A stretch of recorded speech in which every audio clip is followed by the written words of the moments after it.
இந்த வருட IPL season தொடங்கி நம்ம சிஎஸ்கே அணிக்கு சுக்கிரன் உச்சத்துக்கு வரும்போது நம்ம பங்காளிய மும்பை அணிக்கு சுக்கிரன் அதல பாதாளத்துக்கு போயிட்டாப்படி.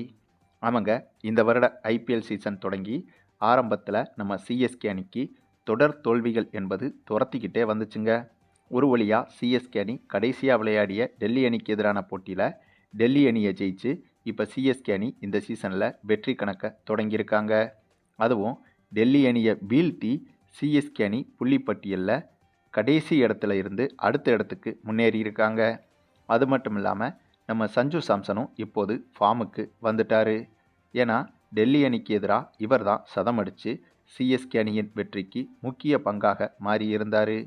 இவரும் ருத்ராஜும் மட்டும்தான் சிஎஸ்கே அணியில் ஃபார்முக்கு வராமல் திணறிக்கிட்டு இருந்தாங்க. ஆக அந்த 2 பேர்த்தில் இப்போ சஞ்சு சாம்சன் ஃபார்முக்கு வந்துட்டாப்புல. இதனால் இனிமே அடுத்தடுத்த போட்டிகளில் சிஎஸ்கே அணி அதிகப்படியான வெற்றிகளை பெறுவதற்கு தான் வாய்ப்புகள் இருக்குது. அதுக்கு இன்னொரு காரணம், சிஎஸ்கே அணியில் ஏற்கனவே சர்ஃப்ராஸ் கான், கார்த்திக் சர்மா, சிவம் தூபே, ஜேமி ஓவர்டன், ஆயுஷ் மாத்ரே என இவங்க எல்லோருமே ஏற்கனவே ஃபார்மில் தான் இருக்காங்க. இந்த சமயத்தில் இப்போ அதுக்கும் வலு சேர்க்கும் விதமாக நம்ம சஞ்சு சாம்சனும் ஃபார்முக்கு வந்துட்டாப்புல. அது மட்டும் இல்லாமல் கடந்த 3 போட்டிகளில் சிஎஸ்கே அணிக்காக களமிறங்காமல் இருந்த டிவால்டு பிரேவிஸும் சிஎஸ்கே அணிக்கு வந்துட்டாருங்க. இவரை தொடர்ந்து அடுத்த போட்டியில் நம்ம தல தோனியும் சிஎஸ்கே அணிக்காக களமிறங்க போகிறாரு. அதாவது தல தோனிக்கு ஏற்பட்ட காயம் சரியாக 2 வார காலம் ஓய்வில் இருந்தாப்புல. இப்போ அந்த 2 வார காலம் ஓய்வு முடிஞ்சிருச்சு. சிஎஸ்கே அணிக்கு தோனி திரும்ப இருக்காரு. அதனால் சிஎஸ்கே அணி இனிமே அதிக வெற்றிகளை குவிக்கும் என்பதற்கு இத்தகைய நிறைய விஷயங்கள் சிஎஸ்கே அணிக்கு சாதகமாக இருக்குது. ஒன்று தாங்க சிஎஸ்கே அணிக்கு ஒரு சின்ன பிரச்சனை. அது என்னென்னா, நம்ம சிஎஸ்கே கேப்டன் ருத்ராஜ் கெய்க்வாட் மட்டுமே ஃபார்முக்கு வரணும். இவர் மட்டும் ஃபார்முக்கு வர வேண்டியது வெயிட்டிங்கில் இருக்குது. இவர் மட்டும் ஃபார்முக்கு வந்துட்டார் அப்படின்னா அதுக்கப்புறம் ஆர்சிபி அணி வந்தாலும் மும்பை அணி வந்தாலும் எந்த அணி வந்தாலும் நம்ம சிஎஸ்கே அணி தான் இந்த சீசன்லையும் நம்பர் 1 அணியாக மீண்டும் உருவாகும். ஆனாலும் கூட இப்போதைக்கு ருத்ராஜை தவிர்த்து கிட்டத்தட்ட மற்ற எல்லோருமே ஃபார்முக்கு வந்துட்டாங்க. பத்தாக்குறைக்கு டிவால்டு பிரேவிஸு, தல தோனி இவங்களும் சிஎஸ்கே அணியில் என்ட்ரி கொடுக்குறாங்க. ஆகவே இந்த சீசன் தொடங்கி இப்போ வரைக்கும் 4 போட்டிகள் தான் முடிஞ்சிருக்கு. அந்த 4 போட்டிகளில் சிஎஸ்கே அணி ஒரு வெற்றியை தான் பெற்றிருக்காங்க. அடுத்ததாக சிஎஸ்கே அணிக்கு இன்னும் 10 போட்டிகள் இருக்குது. அந்த 10 போட்டிகளில் 6 முதல் 7 போட்டிகளில் நம்ம சிஎஸ்கே அணி ஜெயிச்சிட்டாலே சிஎஸ்கே அணியோட பிளே ஆஃப் கதவு ஓப்பன் ஆயிரும்.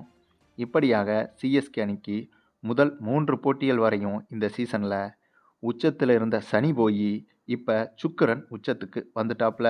ஆனால் நம்ம பங்காளிகளான மும்பை அணியை எடுத்துக்கிட்டோம்னா இவங்களோட நிலைமை அப்படியே ஆப்போசிட்டாக மாறி இருக்குங்க.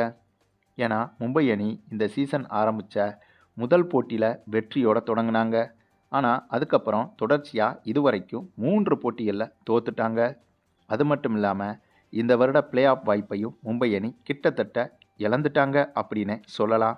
கிட்டத்தட்ட அப்படின்னு சொல்கிறத விட இழந்துட்டாங்க அப்படிங்கிறது தான் உண்மை. அதுக்கு காரணம், மும்பை அணியை பொறுத்த வரையிலும் பெருசாக யாருமே ஃபார்ம்லேயே இல்லைங்க.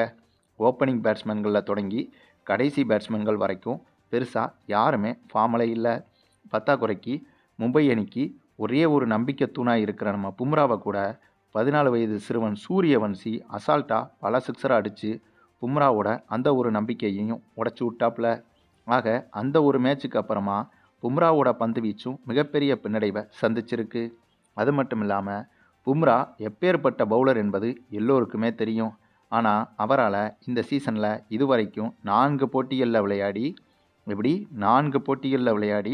ஒரு விக்கெட்டை கூட எடுக்க முடியாமல் திணறிக்கிட்டு தான் இருக்கார்.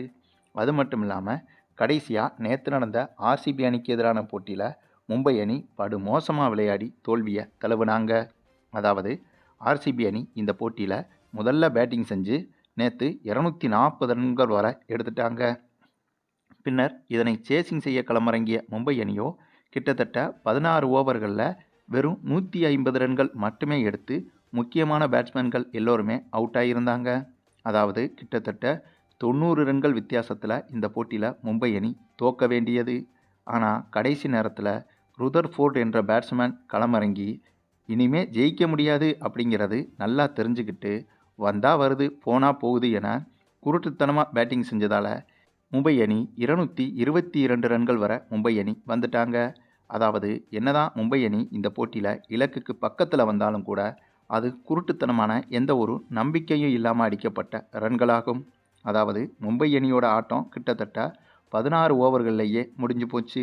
அந்தளவுக்கு தான் மும்பை அணியோட ஃபார்ம் என்பது இருக்குது. மும்பை அணி மேலே உள்ள நம்பிக்கையும் மும்பை அணி வீரர்களுக்கே இல்லை அப்படிங்கிறது தான் இந்த போட்டி மூலமாக வெட்ட வெளிச்சமாக தெரியுது. அதுவும் மும்பை அணியோட சொந்த மைதானமான வான்கடே மைதானத்திலேயே மும்பை அணி தொடர் தோல்விகளை சந்திச்சுட்டு வர்றாங்க. அது மட்டும் இல்லாமல் இந்த போட்டியில் மும்பை அணி கேப்டன் ஹார்திக் பாண்டியா சுத்தமாக ஃபார்ம்லேயே இல்லைங்க. அதே போல் சூரியகுமார் யாதவ் அதை விட சுத்தம். திலக் வர்மாவோ சுத்தம் சுத்தத்துலேயும் சுத்தம். நம்ம ரோஹித் சர்மாவை எடுத்துக்கிட்டிங்கன்னா பாவங்க இவருக்கு கொஞ்சம் வயசாயிருச்சு அப்படிங்கிறத ஒத்துக்கிட்டு தான் ஆகணும். ஏன்னா நேற்று போட்டியிலேயே கொஞ்ச நேரத்திலேயே ரிட்டையர்டு ஹர்ட் ஆகி போட்டியில் பாதியிலிருந்தே வெளியே போயிட்டார் ரோஹித் சர்மா. அடுத்ததாக பும்ராவை பற்றி ஏற்கனவே சொல்லியாச்சு. ஆக இப்படியாக மும்பை அணியோட மிக முக்கிய நம்பிக்கை நட்சத்திரமாக இருக்கிற மொத்த பேரும் இப்போ அவுட் ஆஃப் ஃபார்மில் தான் இருக்காங்க. இந்த நேரத்தில் இனிமே இவங்களும் கூட அடுத்து இருக்கிற 10 போட்டிகளில் 7 முதல் 8 போட்டிகளில் ஜெயிச்சே ஆகணும். ஆனால் இப்படிப்பட்ட அவுட் ஆஃப் ஃபார்ம் டீமை வச்சுக்கிட்டு கண்டிப்பாக இனி இருக்கிற 10 போட்டிகளில் பெரும்பாலான 8 போட்டிகள் வரைக்கும் ஜெயிக்கிறது அப்படிங்கிறது சாத்தியமே இல்லைங்க. அதனால தான் ஆர்சிபி அணிக்கு எதிரான நேற்று போட்டியில் மும்பை அணி தோல்வி அடைஞ்ச உடனேயே மும்பை அணியோட இந்த சீசனோட பிளே ஆஃப் வாய்ப்பு கிட்டத்தட்ட பறிபோயிருச்சு அப்படிங்கிறத ஒத்துக்கணும். இதே சூழ்நிலையில் தான் நம்ம சிஎஸ்கே அணியும் இருக்காங்க அப்படின்னு சொல்லலாம். ஆனால் சிஎஸ்கே அணியை பொறுத்த வரைக்கும் கிட்டத்தட்ட பெரும்பாலான பிளேயர்ஸ் ஃபார்மில் தான் இருக்காங்க, ருத்ராஜை தவிர. ஆகவே ஆரம்பத்தில் தோத்தாலும் இப்போ சிஎஸ்கே அணி ஃபார்முக்கு வந்துட்டாங்க. அதாவது வெற்றி கணக்கை தொடங்கியிருக்காங்க. ஆனால் மும்பை அணியை எடுத்துக்கிட்டிங்கன்னா வெற்றியோடு தொடங்கி அடுத்தடுத்து தொடர்ச்சியாக தோத்துக்கிட்டே வராங்க. இப்படிப்பட்ட சூழ்நிலையில் மும்பை அணியோட நிலைமை தான் ரொம்ப மோசமாக இருக்குது. அதுவும் மும்பை ரசிகர்கள் நிறைய பேர் சமூக வலைதளங்களில் மும்பை அணியால் இந்த சீசனில் பிளே ஆஃபுக்குள்ளே போக முடியாது அப்படிங்கிறத அவங்களே பதிவுகளாக போட்டுட்டு வர்றாங்க. ஆகவே இதிலிருந்தே மும்பை அணியோட இந்த சீசனோட ஆட்டம் முடிவுக்கு வந்துருச்சு அப்படிங்கிறத புரிஞ்சுக்க முடியுது. அது மட்டும் இல்லாமல் இந்த வருட ஐபிஎல் சீசன் என்பது நம்ம ஆர்சிபி அணிக்கு தாங்க கொண்டாட்டமாக மாறி இருக்கு. கடந்த சீசனில் ஐபிஎல் கப்பை அடித்தாலும் அடித்தாங்க. அதுக்கப்புறம் சும்மா வெறித்தனமான ஃபார்மில் விளையாடிக்கிட்டு வராங்க ஆர்சிபி அணி. போகிற போக்க பார்த்தா இந்த சீசன்லையும் திரும்பவும் ஆர்சிபி அணி தான் கப்பை தூக்கும் அப்படின்னு பலரும் நம்ப ஆரம்பிச்சிட்டாங்க. சரி, நீங்கள் சொல்லுங்கள், பலரும் நம்புகிற மாதிரி கடந்த சீசன் போலவே இந்த சீசன்லையும் ஆர்சிபி அணி சூப்பராக விளையாடி இந்த முறையும் கப்பை ஜெயிக்கிறதுக்கு வாய்ப்பு இருக்கா? இல்லை நம்முடைய சிஎஸ்கே அணியோட இந்த திடீர் ஃபார்ம் வந்துட்டு சிஎஸ்கே அணி இந்த சீசனில் கப்பை ஜெயிக்கிறதுக்கு வாய்ப்பு இருக்கா என்பதை பற்றியும் உங்களுடைய கருத்துக்களையும் கமெண்டில் தெரிவிங்க.